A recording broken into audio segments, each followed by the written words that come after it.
Okay, so before I start, I'd like to say that I'm very happy to be here in this traditional event and to see so many great mathematicians. It's a real pleasure. So thanks for the invitation. Um, right, so I'm going to see here. I'm going to talk about joint work with Andre Neves, as Professor Ricci was saying. It's the same talk, I guess. For Imperial College London. Um, this is work on minimal surfaces, so I have to say that our primary motivation for this work comes from conjecture of Professor Yao. So I think this is the first problem in the minimal surfaces section in one of his lists of open problems. So let me write it down for you here. So here is the conjecture. I guess maybe roughly 1982. So the conjecture says that every compact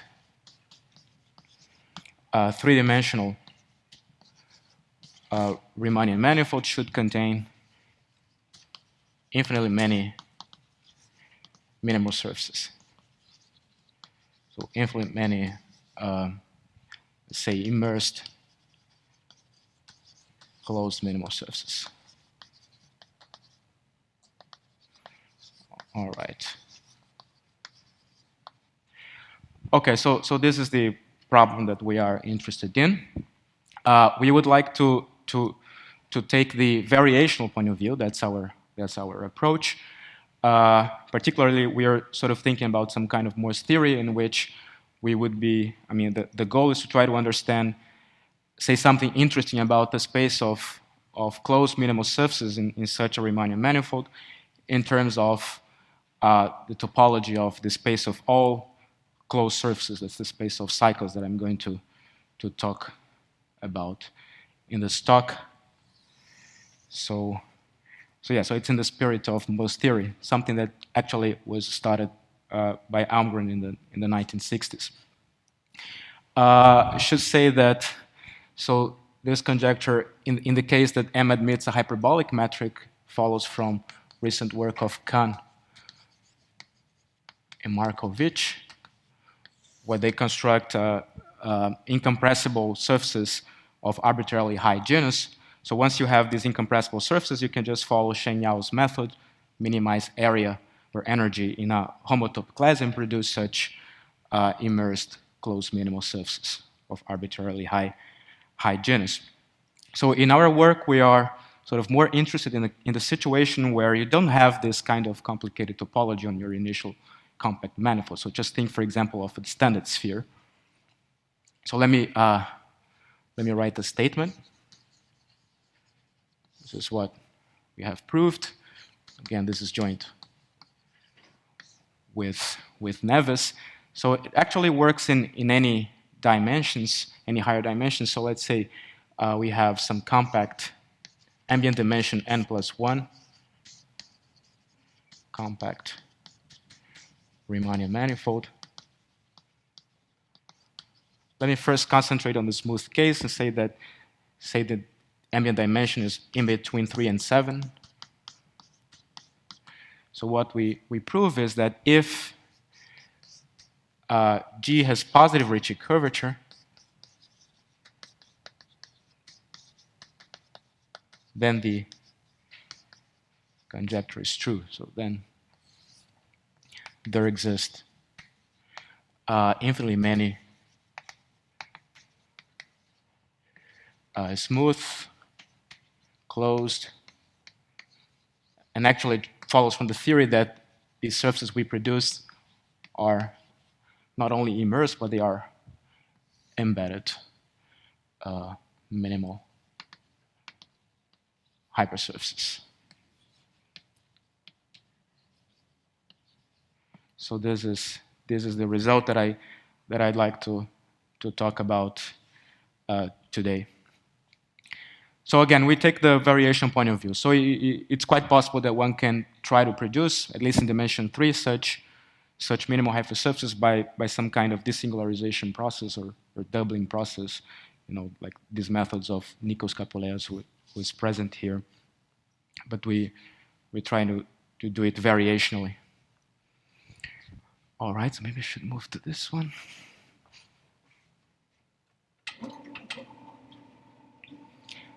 So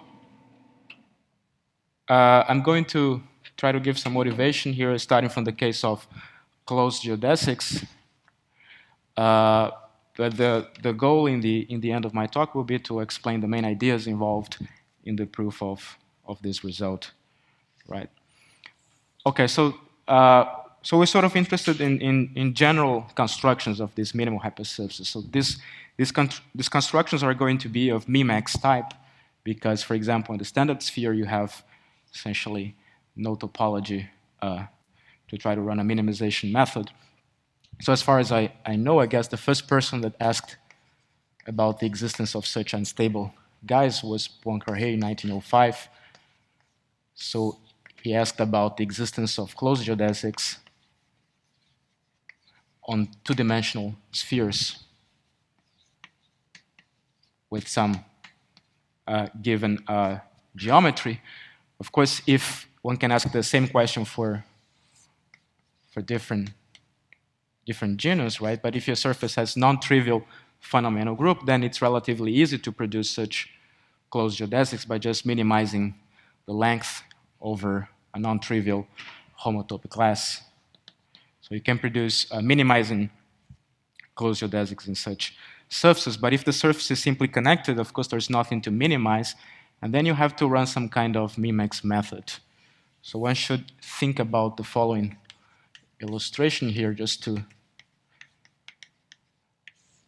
have some simple example in mind. So some of the features here will appear later on when I talk about the proof here. So suppose that you sort of have a surface shaped like this, a very simple example, and you're trying to find critical points of some height function, right? Of course, there's a minimum point here, which is easy to find just by taking the limit of a minimizing sequence. But there's an unstable critical point over here with some critical value C, which is not so easy to detect. So the idea is that one should take advantage of the non-trivial topology of the underlying space. So one considers loops, one-parameter families of points that go into the whole of the surface, and then one can see that by minimizing the maximum height over such loops, one eventually approaches the critical point, let's say x naught. So basically, you can write C as a Mimax number. So first you take the sup of the height function, say f, over all such loops going into the hole, and then you minimize this over these guys. So just a couple of observations here. So you see here that we are doing Mimax over a one-parameter family, right? And then we are detecting in the end a critical point of index 1. So in general, one should expect that the index of the critical point must match the number of parameters involved in the family. And the other observation that I wanted to make is that this is going to come up maybe later when I talk about the proof, is that if you happen to find an optimal path, by an optimal path I mean a loop that goes into the hole but never goes strictly higher than the critical height C, so something like this, we'll have to cross the critical point x naught. So this would be the optimal guy. So any optimal family would have to cross the minimal guy. All right, so this is of course just a model, right? So instead of this surface here, we're really thinking about, going back to the question of Poincaré, we are really thinking about the space of closed curves in the two-dimensional sphere.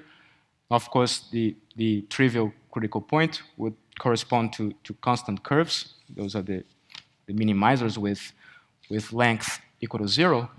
But if one wants to detect a non-trivial closed geodesic, these guys would correspond to the point x naught over here. So really the the crucial thing is to define what the correct family is. So what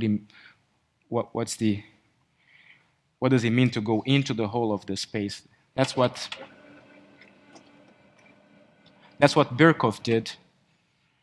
This was the breakthrough in the problem due to Birkhoff in 1917, I guess. So he introduced the notion of sweep outs and the Mimax technique to the problem. So the idea is that, so here is your two-dimensional sphere with some given geometry, and then Birkhoff considered one-parameter families of closed curves that literally sweep out your two-dimensional sphere. So you should imagine that this family is modeled after the one-parameter family of level sets of a height function, say, on S2. And then you want this family to be non-trivial topologically, so you require that this map F, which goes from S2 to itself, should be homotopically non-trivial, say degree equal to 1. So these are the families that play the role of the red curves here in the example. So you just do your Mimax procedure. You take for each such sweep out, to take the sup of the lengths, say, of these curves over here, and then you minimize this number over the class of all sweep outs.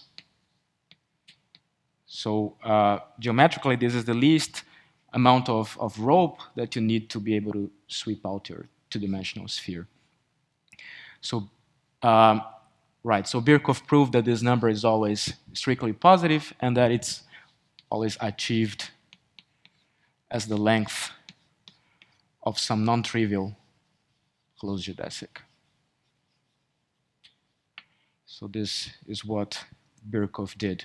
So the answer is yes. So for every Riemannian two-sphere, there's always at least one smooth closed geodesic. So the other result I wanted to mention about the case of geodesics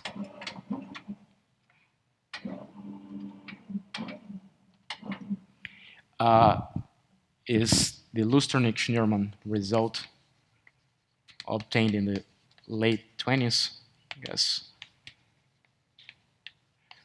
So they proved a beautiful theorem. It's called the three closed geodesics theorem. Closed geodesics theorem. So this is very much related to what we do in higher dimensions. So what they proved is the following, that actually every Riemannian sphere contains at least three simple closed geodesics. By simple, I mean embedded. So this number is sharp because one can make examples with ellipsoids where there are precisely three simple closed geodesics. So the proof was not really complete at the time, so many other people worked to make it rigorous. In particular, there's a proof that uses the curve shortening flow. But the topological ideas were there. And essentially, the idea is that, well, Birkhoff was able to produce one closed geodesic by working with families that are modeled over one-parameter families of round circles. But of course, the space of round circles is much bigger. It's actually three-dimensional. And one can parameterize it by the three-dimensional projective space. For instance, I can think of the following. There are many ways of doing this. So just think of this map that takes a point in projective space with projective coordinates A0, A1, A2, A3, and sends this into a set of points in S2 that satisfy this linear equation here. Okay. It's a fine equation. So of course, this defines a round circle. So this goes from RP3 to the space of round circles. Well, the point here is that, of course, if you multiply these numbers by let's say, well, by a positive real number, then the set doesn't change. If you multiply them simultaneously by a negative real number, then the zero set stays the same, but the orientation changes. So an important point to make here is that if you want this map to be well defined on RP3, you have to forget about the orientation of the circle. So this is really the set of unoriented round circles. Well, the whole idea is that, of course, this RP3 contains an RP2 sitting inside, and RP2, of course, contains an RP1 seated inside. If you think about what this RP1 is, if you let both A2 and A3 equal to 0, you just recover the Birkhoff families, right? So the idea then is that you have these three different families of closed curves that you can apply the Mimex process to, right? So this, after, of course, varying these curves by some degree one map.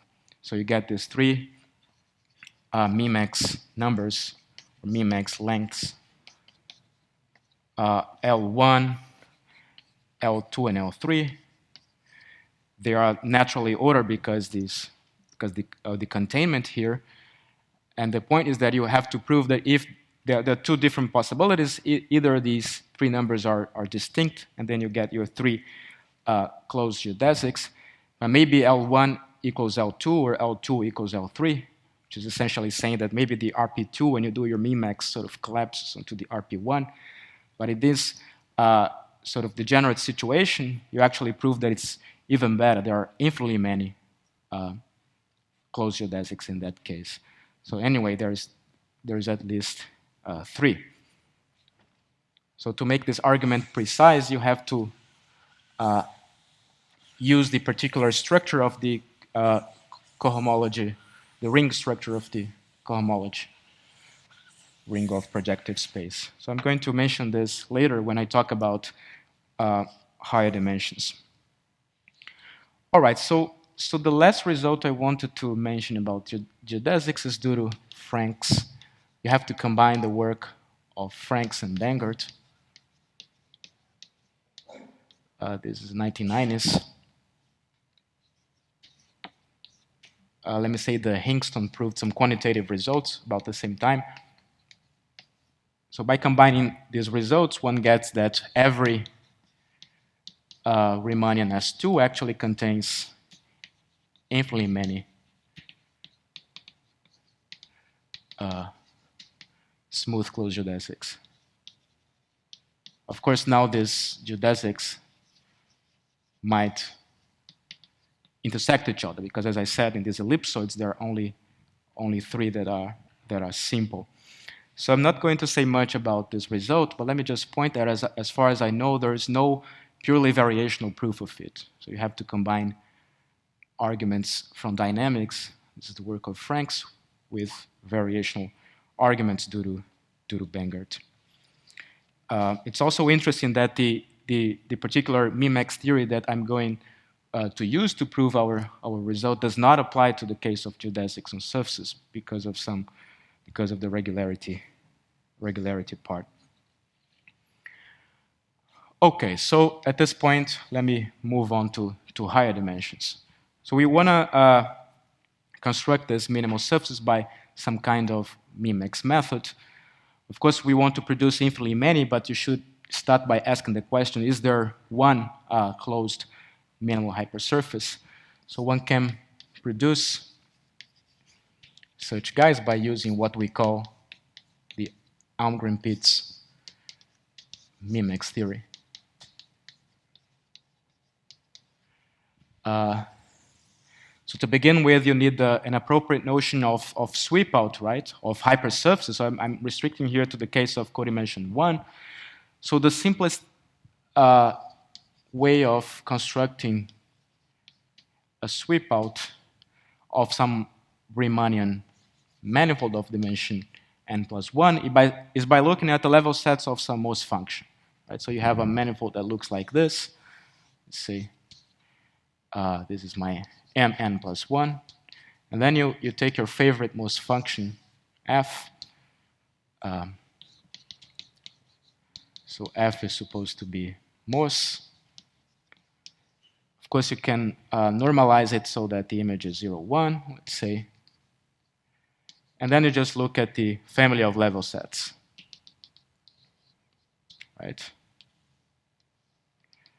So this is a very natural thing to do. So you get a one-parameter family of hypersurfaces sweeping out your Riemannian manifold.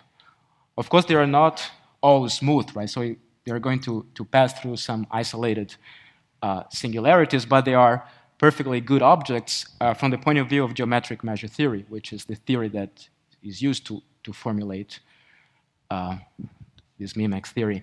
So I want to look at the sweep out sigma t, where sigma t is, say, the boundary of the set of points where the function is less than t.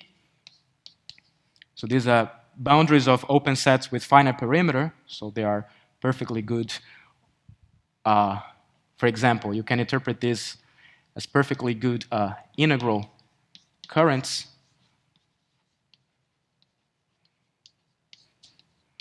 Well, they are a boundary of something, so they will have boundary 0. So you can interpret these objects as integral cycles. But you can also interpret these as modulo 2 flat chains. So one can think about these objects as some kind of Lipschitz submanifold with multiplicities in Z2, also with boundary 0. So those are the modulo 2 flat cycles. So integral currents would correspond to the case in which you like to care about the orientation of these objects. If you forget about the orientation, you can interpret these as modulo 2 flat chains or flat cycles. Actually, it's absolutely crucial in the proof of our theorem that one can do things modulo Z2, so modulo 2. I will try to explain the reason in this talk here.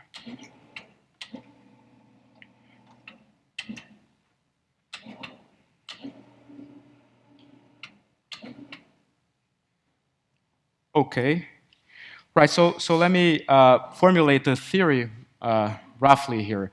So it starts from some given family of hypersurfaces in our space. And this family will be parameterized by some domain, which you can take to be a simplicial complex.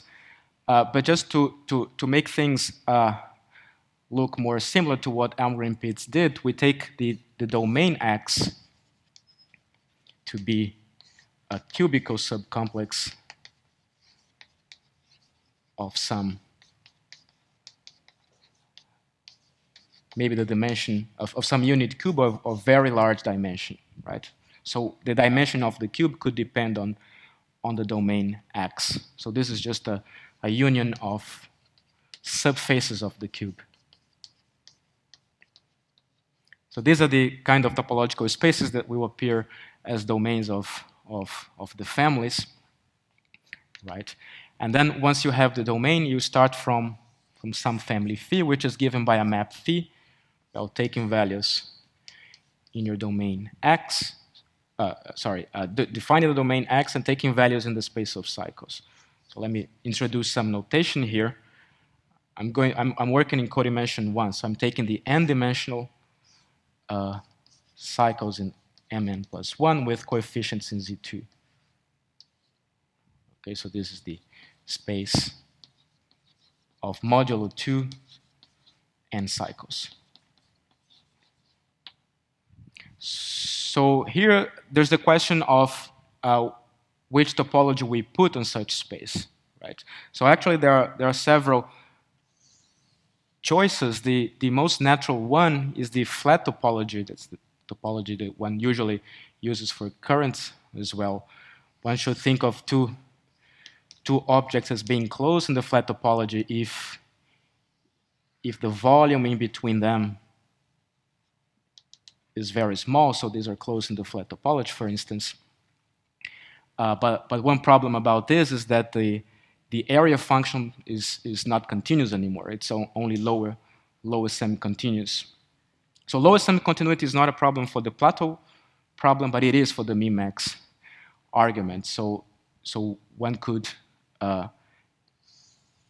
take the definition of varifolds to Almgren, which was actually, they were defined to be able to perform min-max, and one should think of something like this as being close in the F matrix. So you keep the information about the area. So this means that they are close as flat chains, but also as varifolds.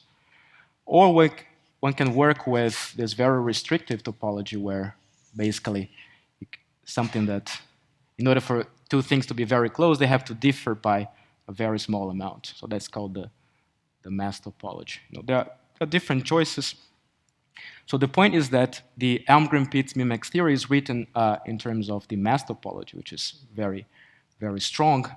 But in the applications we have encountered so far, that's also true for the Wilmer problem, the natural families that come up are continuous only in the flat topology. So there's really some technical work in the paper to be able to approximate such families by families that are continuous in the mass topology so that we can use the theory. But I'm not going to say more about that here. Maybe you should think of this as with the flat topology or the F metric, for example. Okay, so one needs some continuous family of hypersurfaces. So once we have one family, of course, we can take the homotope class of phi, right, with respect to your topology. And then the maps, the families in this homotope class are your sweep outs, which now might depend on several parameters. Right? So once we have our homotope class, I can define what we call the width. This is the min-max number. Notation is like this, L of pi. Well, this is just, first for each family in the homotope class, you take the sup of the areas.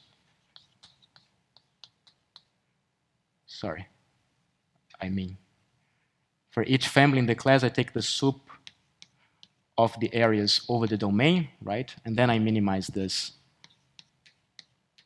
over the homotope class. So that's the min-max number. Okay, so this is the setting. And then the theorem says the following. This is the prototype of the min-max theorem. I will comment on the history just after I state it. So let me state it in this smooth case. Actually, I didn't say here, but if we go to high dimensions, the theorem holds true, but you have to allow for singular sets of codimension 7. So again, if you have positive Ricci curvature, there should be infinitely many minimal varieties with singular sets of codimension 7. So, but let's restrict to the smooth case here again. So suppose that the dimension is in between 3 and 7. So the theorem says that if this number is positive, if it's non-trivial, then you can realize it as the area of some minimal hypersurface. So the precise statement is that there will be a finite, this is one way of writing it, a finite collection, let's say sigma 1,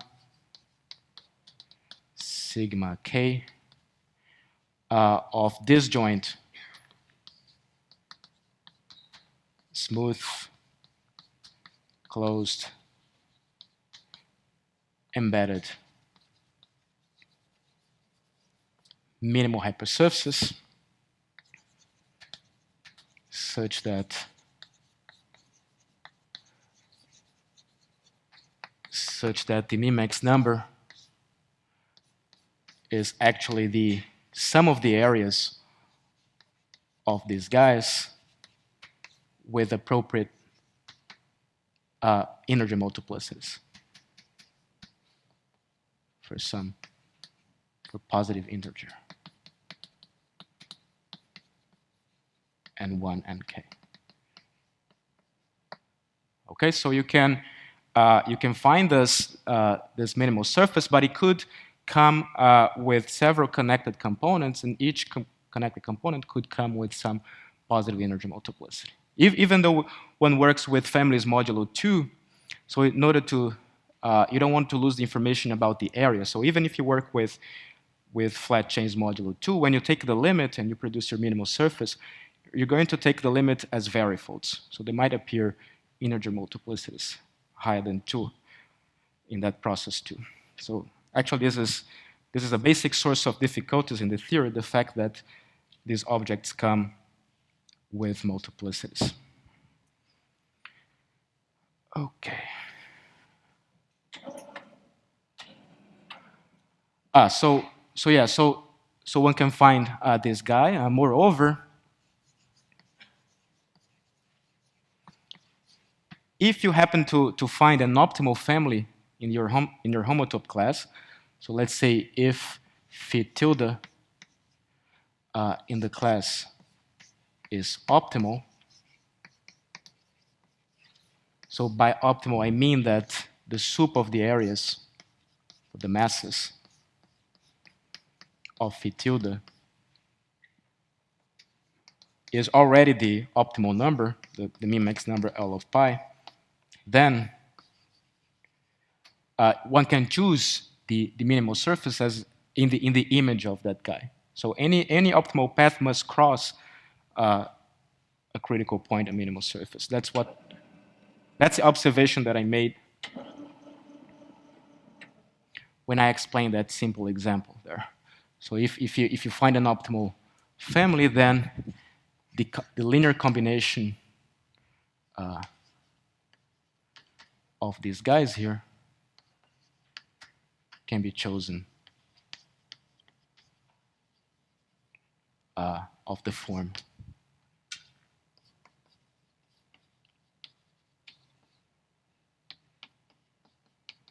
for some x naught. I'm oversimplifying things here because, of course, I already mentioned that there's the question of which topology you're going to use. But basically, this is the idea. All right, so this is the theorem. So the theory actually started with the work of Almgren in the 60s. So Almgren devised this theory, a very general theory that applies to any dimension, any codimension, and also any number of parameters. Here I'm just stating the situation for codimension 1, but his theory actually was more general than this. It allowed high codimension as well, but he didn't succeed to prove the smoothness of the limiting object. So he got the existence of a minimal variety, maybe singular. Then his PhD student, John Pitts, in '81, was able to come up with this new idea of almost minimizing currents and improve the regularity. So he was able to prove the regularity in codimension 1. If the ambient dimension was at most 6, finally Shen and Simon, around the same time, improved the regularity theory of Pitts, again in the codimension 1 case, by allowing singular sets of codimension 7. So singular sets of codimension 7. I should also say that in this, this theory is very general. These objects are currents or or flat cycles, right? So it's very hard to, it's very powerful, but on the other hand, it's hard to get some precise control on which minimal surfaces you are producing. In some situations, it's possible, but in general, it's very hard. So there are some, for example, it's hard to control the topology of the minimal surface that you produce. So there are some variants of this theory, particularly sort of focus in the one parameter case. Is the work of Simon and Smith. It's a very nice survey paper of Godin and Deleuze, where they sort of write down the proof of the existence of one smooth closed minimal surface by using this variant MIMX theory. All right. Okay, so now we have the theory formulated. So we want to apply it to produce this infinitely many minimal surfaces. Oops. So what's the idea? Well, we need infinitely many families to start with, right? So of course, the first thing you do is we investigate the topology of the space of cycles. So this was done by Almgren in his PhD thesis. He computed all homotopy groups of the space of cycles. So the theorem says that if you look at the space of, let's say, L-dimensional cycles of some n+1 Riemannian manifold, let's say with coefficients in Z2, he was working integer coefficients, but everything applies to coefficients in Z2. And if you compute the k-dimensional homotopy group of this space, this is going to be canonically isomorphic to the k plus L homology of your Riemannian manifold with coefficients in Z2. So that's the statement. So if you're interested in the codimension 1 case and you look at this statement, you see that first that the fundamental, let's say codimension 1 now. So you see that the fundamental group of the space of hypercycles is just isomorphic to the top dimensional homology of your manifold. Of course, this is Z2 again. Right? So you see that the fundamental group is non-trivial, let's say based at the origin here. So the fundamental group is non-trivial. This means that, well, there will be a non-trivial class to which we can apply the MIMX process. Well, this is exactly the class generated by the sweep out of level sets by most function, right? Which is very natural.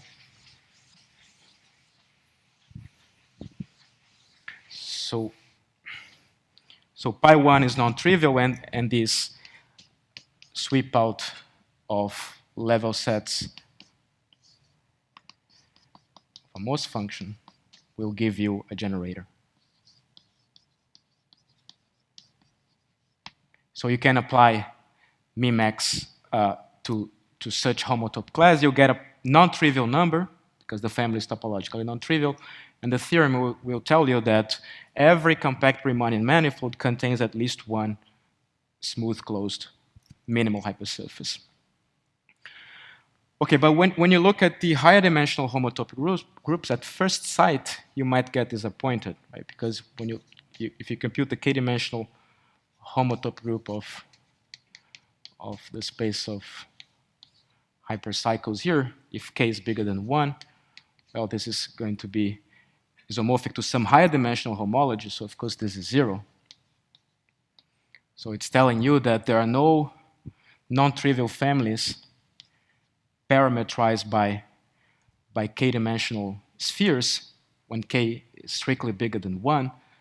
But we know a space which has exactly this list of homotopy groups. That's the space RP infinity. Right. So the point is that even though there are no non-trivial families parametrized by spheres, there are non-trivial families parametrized by projective spaces. And those are the families that we use to construct our to perform our construction. So these families have been studied before by Gromov and also Guth. So let me give you a definition here of one such family. Again, you start with some Morse function f, Morse, and then you consider the following map. So map is going to be, so the map phi is going to be defined in the, let's say, p-dimensional projective space, and we'll take values in the space of cycles.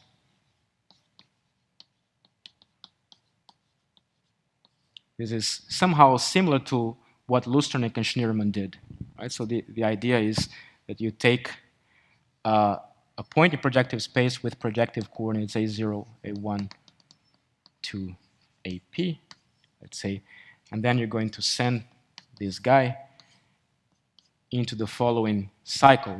You take the boundary of the set of points in the manifold such that when you look at the polynomial of degree p that has this as its list of coefficients, and you evaluate this polynomial at the most function f of x, you get, let's say, something less than 0. So you look at the following condition that a0 plus a1 f of x plus so on ap f of x to the power p is less than 0. So this is the definition. So if you think about it, you see that if I multiply these guys by some positive real number, then the set stays the same. If I multiply them simultaneously by a negative real number, then the boundary stays the same, but the orientation switches, right? So that's why we need to use coefficients in Z2 to make sure that this map is well defined. So this is a well-defined map in the p-dimensional projective space. So what's going on here is that you're using these guys, these numbers, as a list of coefficients of some polynomial. So this polynomial will have some set of roots, and then the cycle that you have here is just the union of the level sets of f corresponding to those roots with the appropriate multiplicities. So every guy here is just a union of level sets of f. And then this map one can check that is continuous in the flat topology. And one can also check that if you look at the standard RP1 contained in the p-dimensional projective space, that would correspond to let A2, so 1/8p equal to 0, then you just recurve the sweep out by level sets of f. Right? So the standard one-dimensional projective space inside here is just sent into a sweep out of the manifold. So this is the topological condition that one needs to have.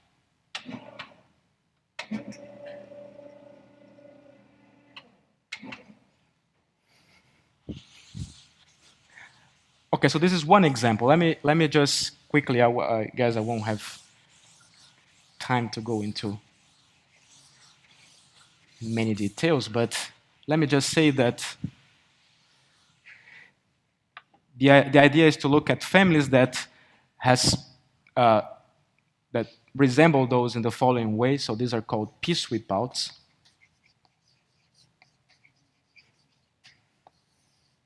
So you define the space of p-sweep outs as maps that have the following property. So they will have some domain X. They take values in the space of cycles. If you look at the space of cycles, you see that fundamental group is E2, right? So therefore, the first dimensional cohomology is also Z2.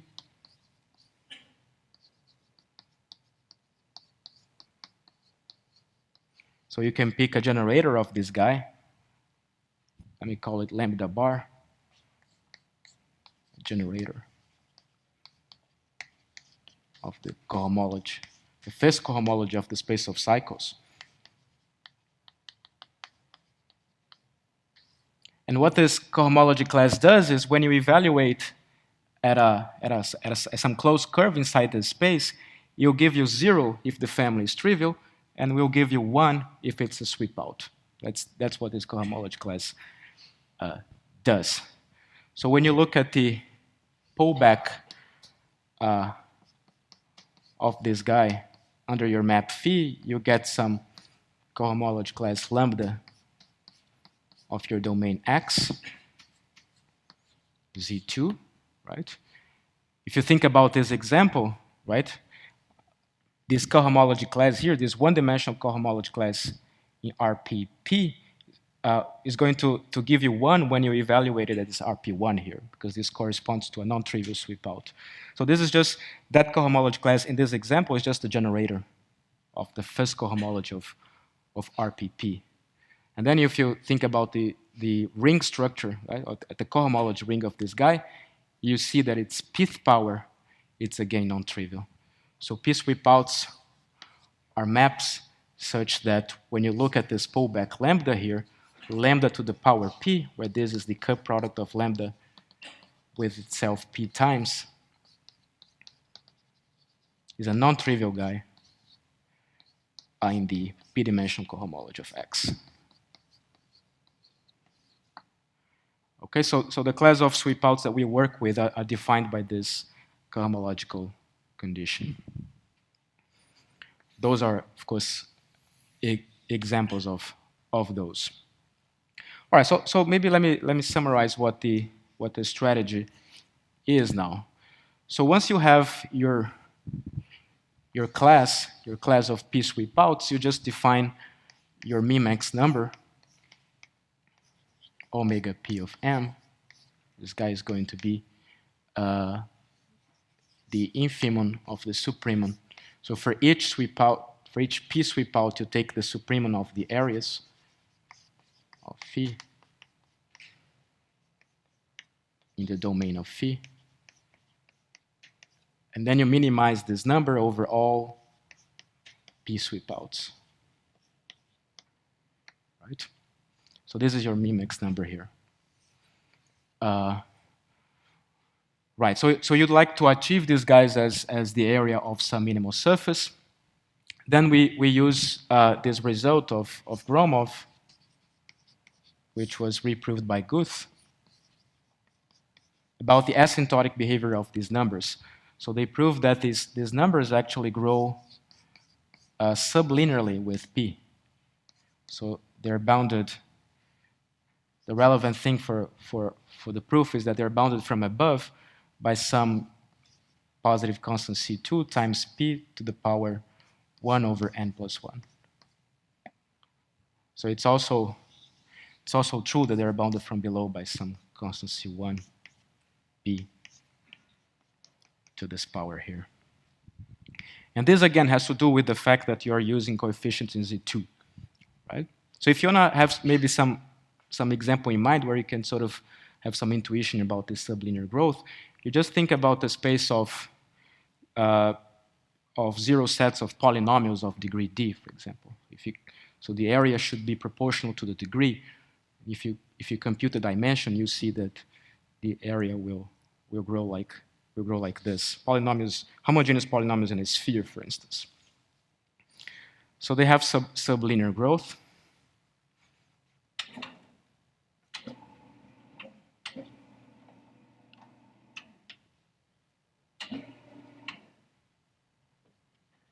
Okay.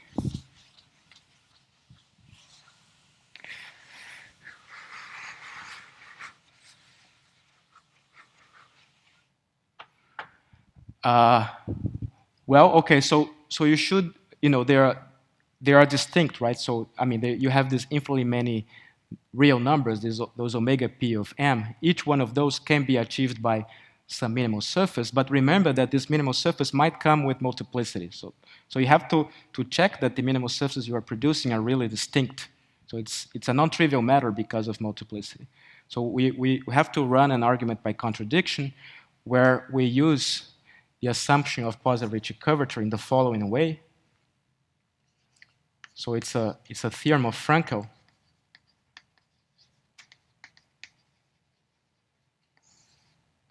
that if you have a manifold of positive Ricci curvature, then any two closed minimal hypersurfaces,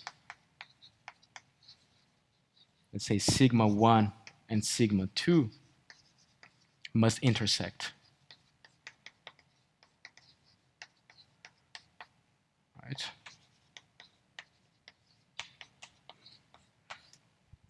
So you never see two disjoint guys if the Ricci curvature is positive. So the consequence of this is that when you look at the statement of the Mimax theorem, this number k here will have to be 1. So there can be only one connected component. So each omega p here, so for each number p here, you can achieve omega p of m as just one, as just some integer multiple of the one single guy. But this guy here is a connected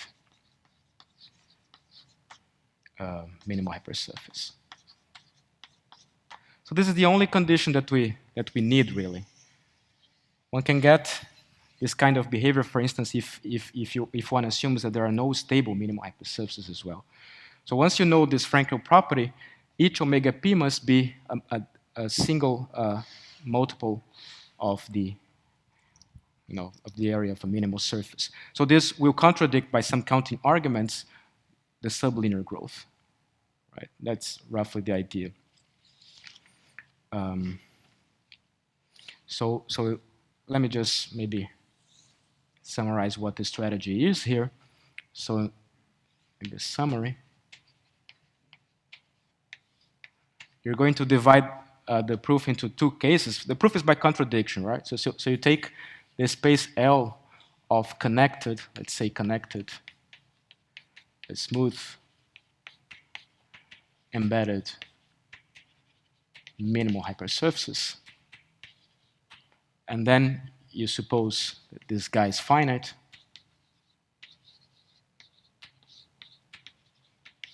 and then the first case to consider is when these numbers happen to be strictly increasing. Right? So that's the first situation.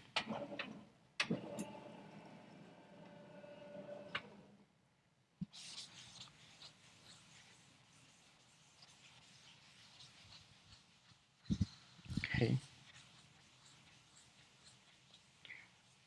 So in this situation, the contradiction just comes from counting arguments, because you take the following set, you take the set of all numbers of the form, let's say k times the area of sigma, where k is an integer, sigma is an element in L, and the product here satisfies the Gromov bound, let's say it's less than C2 to this power. This is a set that depends on P. And of course, this set, by Gromov's result, will have to contain all the Mimax numbers omega 1 to omega p of m. So if they are all distinct, the number of elements that you see here will be bounded by p from below. But on the other hand, if you do, if you use the fact that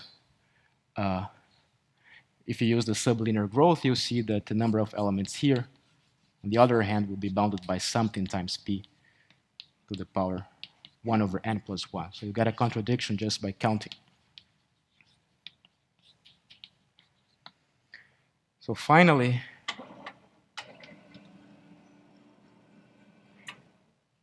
this is the generic situation, right?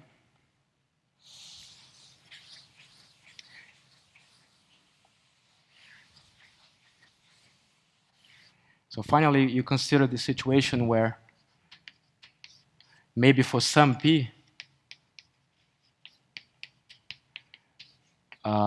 omega p of m equals omega p plus 1 of m, right? And in this case, you try to prove that it immediately implies that there are infinitely many minimal surfaces. This actually can occur. For instance, it occurs for the standard sphere. The first values of, I guess, the first 4 min-max numbers are equal for the standard S3, for instance.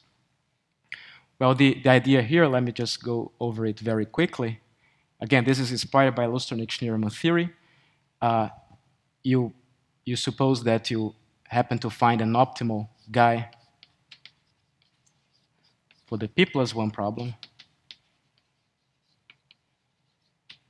phi tilde. So let's think of this as the domain of phi tilde into the space of cycles here. So the properties of phi tilde are that the supremum of the areas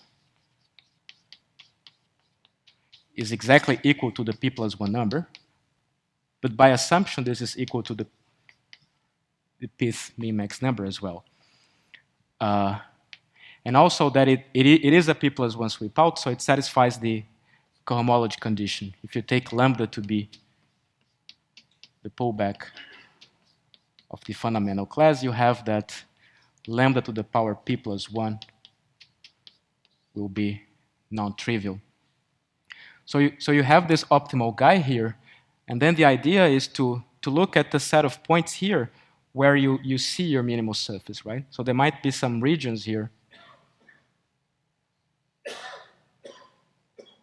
where you are actually close to being a smooth minimal hypersurface with this area here. Maybe with multiplicity, right? Maybe something like k times sigma with area omega p+1, which equals omega p. But I am assuming that there are some technicalities here. This is just the idea. I'm assuming that the space of minimal surfaces is finite. So this will imply that in these regions, if you're very close to a constant point there, then any curve here will be homotopically trivial, right? So you can prove that in these regions here, the restriction of your cohomology class to those small regions here, let's say Z, is actually 0. But then by algebraic topology, since the p+1 power on the whole thing is non-trivial, that means that the pth power on the complement of Z, let's say Y, is non-zero as well. But this is telling you that if I restrict phi to Y, I get a p sweep out. But this is a contradiction because this would be a p sweep out that is optimal for the p sweep out min max, but it doesn't contain any smooth minimal surfaces. So this would finish the contradiction. So this is roughly the idea. One disadvantage here is that it's a contradiction argument, so we do not have any precise control on what the behavior of these surfaces is. So let me maybe just finish with some open problem here. Of course, the major open question here is to try to relate the index with the number of parameters. This is still open in this geometric measure theory thing because of the problem of multiplicity. But hopefully what we conjecture is that one should be able to produce, at least if the Ricci curvature is positive, a list of minimal surfaces where the index, or for each p, there's one minimal surface of index p with multiplicity 1. Their areas grow to infinity, and they somehow we expect them to become equidistributed in space.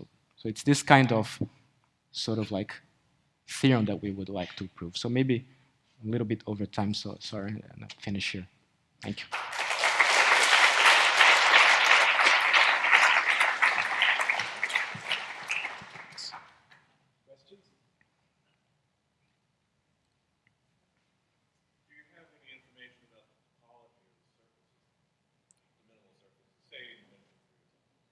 Yeah, so in this general theory, when you use currents or flat chains, this information is not available. But if you work with, as I said, there are these variants for example, Deleuze has this survey where they write about this, where your sweep outs are more controlled. So they look just like level sets of most functions, say. And then there are some, there's actually a recent result by Dan Ketover where he essentially establishes the optimal estimates on the genus of the surface. One should expect that the genus can only go down, right? So it cannot increase. So yeah, so there is this. In high dimensions, we don't have such a thing, but we expect that the Beatty number, the first Beatty number of these guys should be linear in P, but that's conjectural. I mean, in this theory, it makes more sense at first to ask about the index, and then if you have some information about the index, you can hope to control the topology somehow.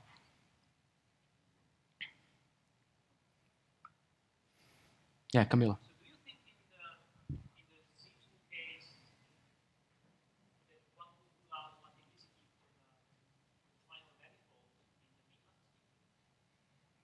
Yeah, so that's a good question. That's the point, right? So I guess as in your case, the multiplicity is really the problem here.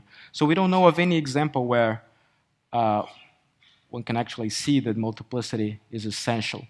So we sort of hope that at least generically one could prove that these guys will have multiplicity 1. And then it should be reasonable to expect that the precise relation between the index and the number of parameters will hold, right? So they will be equal in that case. But in the case where you have multiplicities, the basic problem is that one usually defines the index by considering smooth variations. But in this theory, one is allowed to perform cut and paste operations, so perhaps they could add up to the right notion of index that you'd like to have. And certainly, an information about the index would be very important to make progress in the general case of Yau's conjecture. Yeah.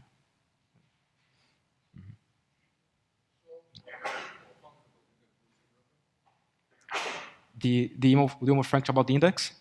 Yeah, so, right, so this is also a good point. So in these applications that we've done, right, we work with 5-parameter families of surfaces in S3. So the whole point is to try to produce the Clifford torus, which has index 5 by a Mimax construction. So the point is that the general index estimate is not available, right? So what we have to do in that case is to sort of bypass this fact by using some extra structure that comes from the families that we use, right? So if we knew the index estimate, you would shorten a little bit the argument. But for instance, in higher dimensions, maybe something like that would be useful to have. So the idea is that we don't really prove that the Mimax guy will have index 5. What we do is that we pick the minimal surface of biggest area after the equator, and for that guy, we prove that the index is at most 5. So it's an indirect argument.